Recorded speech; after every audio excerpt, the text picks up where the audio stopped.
My grandmother passed away in 2011, and I went to like this vacation Bible school, and the vacation Bible school was like, okay, everybody write a poem about a life-changing experience.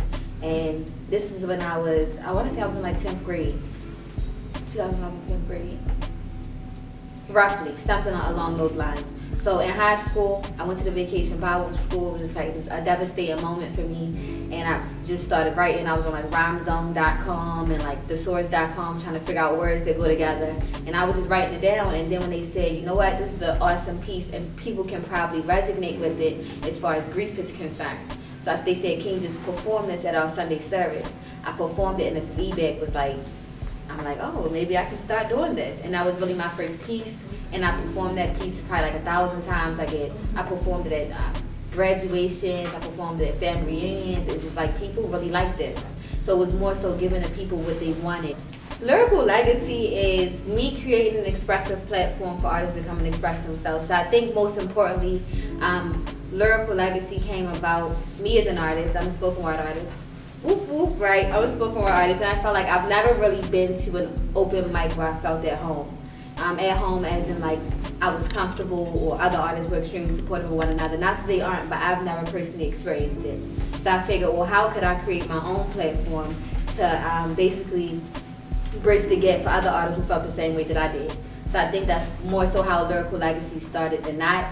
But I feel like the first Lyrical Legacy gave me better insight as to what people wanted in the arts, and it's just to really see people doing themselves. Me as an artist, I oftentimes get what you say, writer's block. And writer's block is one of them things like you're not writing, so you're not really performing. And if you are performing, you're probably performing the same things over and over again.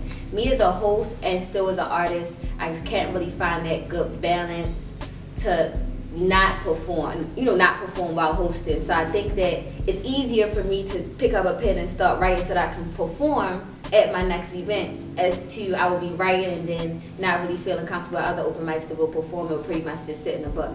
So I think it is easier for me to write and perform while I'm hosting than to write and sit until I can find some place to go and feel comfortable. Baltimore, when you hear the word Baltimore, it gives you like an overwhelming feeling sometimes because I've seen the good and I've seen the bad.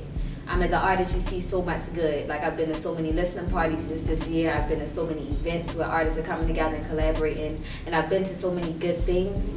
There's just like ultimately the bad overshadows that. For whatever reason it might be, maybe because the art district of Baltimore is underground.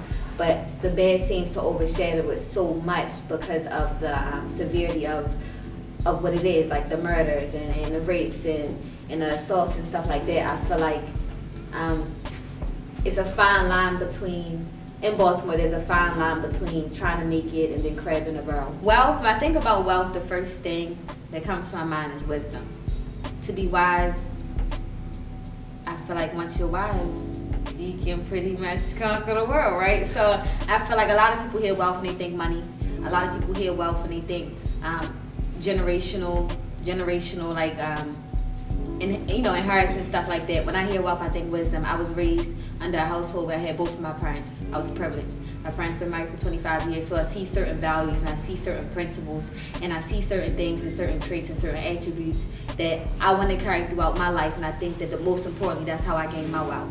Something as small as giving genuine advice, giving genuine answers, something as small as not being selfish with information, I think that can affect people in a positive way.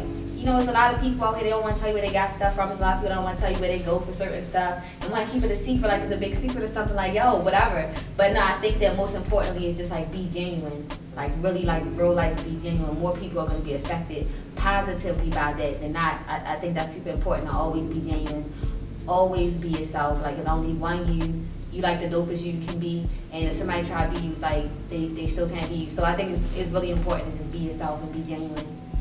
I speak on behalf of every artist who feel like they don't have a voice. I speak on behalf of any artist who feels like their voice isn't heard enough.